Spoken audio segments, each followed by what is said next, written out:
We covered a lot of news in Western New York over the past year, from shocking trials to final goodbyes to local sports heroes. News 4's Joe Arena takes a look back at more big stories from 2011. We covered some big trials during 2011. You ambushed your unsuspecting wife and you butchered her.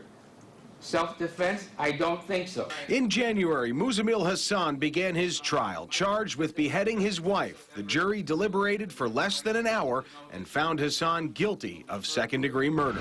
Luke Wright was found guilty of sexually torturing his mentally challenged half-sister, Laura Cummings. Wright was sentenced to 40 years to life in prison. At the end of March, a jury found Ricardo McCrae guilty of the shooting rampage outside of City Grill last August that killed 4 people and wounded 4 others.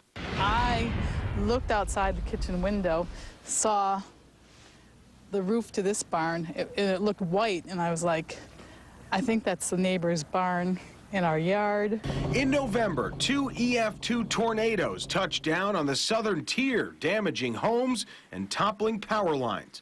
Former Buffalo school superintendent Dr. James Williams retired in September amid great criticism over Buffalo's failing schools. Now pronounce you legally married.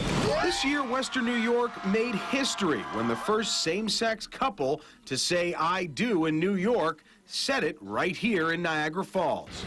The Occupy movement came to Buffalo in October and found a new home in Niagara Square. The heart of downtown changed for the good as the federal courthouse finally opened to strong reviews, and as the beautiful and old Statler building reopened with a new local owner. Over the summer, Buffalo also hosted concerts and events along the improved waterfront, drawing record crowds to Canal Side.